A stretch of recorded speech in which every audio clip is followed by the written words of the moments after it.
Olá, meu amigo, minha amiga, eu sou o professor Ivan Moraes e eu tenho uma pergunta para você. Jesus fazia política? Pergunta interessante. Mas para a gente responder essa pergunta, se Jesus fazia ou não fazia política, primeiro eu preciso fazer uma distinção entre política e partidarismo. Partidarismo é apenas uma vertente ideológica da política, mas não é a essência da política. A essência da política, como a própria etimologia vai dizer, é justamente a cidade, o governo dessa cidade, o pensamento do bem comum, a melhor forma de se viver o bem comum. Isso é a essência da política. Se essa é a essência da política, Jesus fazia política? Sim. Jesus com certeza fazia política. Por quê? Veja, em vários momentos na Bíblia, Jesus fazia uma interferência social. Sermão da Montanha, tantos ensinamentos do Cristo, onde ele vai falar do pobre, do marginalizado, do olhar que eu tenho que ter sim para o bem comum. Jesus estava fazendo política. Jesus estava tendo uma interferência no meio social. Então, isso é claro, é fato, Jesus fazia política. Agora, Jesus era partidário? Não, Jesus não era partidário. Então veja, se nós pegássemos ali os partidos que eram mais fervorosos, nós tínhamos os fariseus, que eram aqueles zelosos pela lei, nós tínhamos os saduceus, que era a classe mais rica, nós tínhamos os zelotas, que era aquela classe mais de combatividade por uma luta social, mas esses partidos, infelizmente, eles estavam deixando a desejar.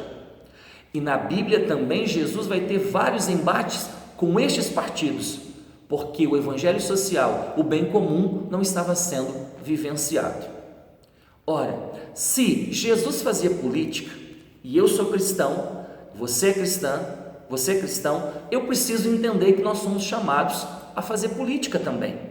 Veja o que diz o autor sagrado do livro de Provérbios, capítulo 29, versículo 2. Quando os justos se multiplicam, o povo se alegra. O povo geme quando o ímpio governa. Essa palavra é muito propícia. Veja, o povo geme quando o ímpio governa. Quando os justos se multiplicam, o povo se alegra. Mas onde estão os justos? Quem são esses justos? É possível nós vivermos como justos se a gente exclui o bem comum, se eu fico pensando só em mim, se eu penso apenas na minha vida, no meu egoísmo? Não é possível que justo se multiplique se a gente tiver essa mentalidade que a política é do demônio, que a política é ruim. Não, eu tenho que entender que a política na sua essência ela é boa. E nós que somos chamados a viver essa justiça, a pensar no coletivo, precisamos urgentemente fazer política.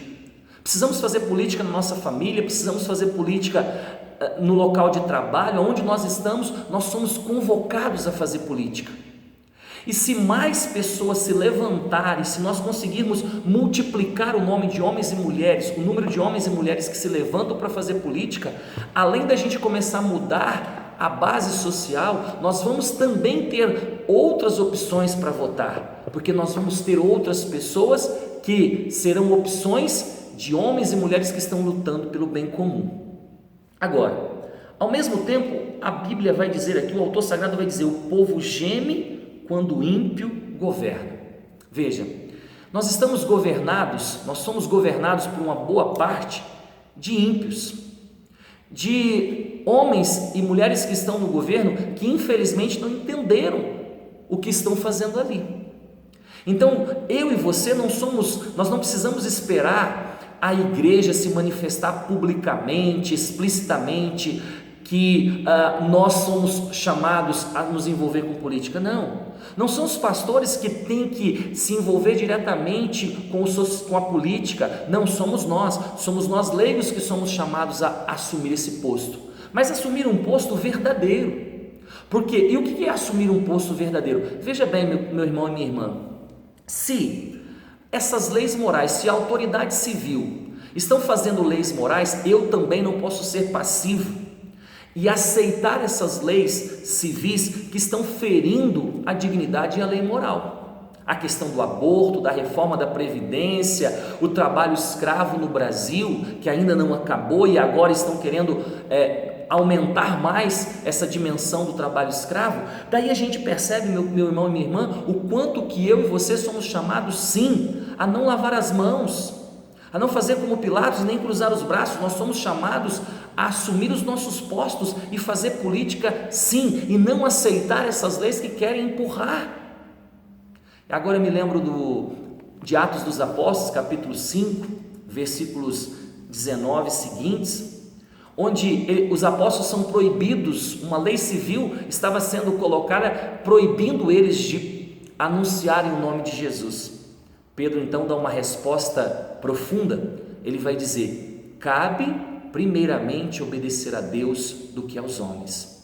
Se as leis civis, elas estão desrespeitando essa lei moral, eu e você precisamos sim levantar para que mais justos se multipliquem e reivindicar que a lei moral ela precisa ser respeitada. Deus te abençoe e até a próxima.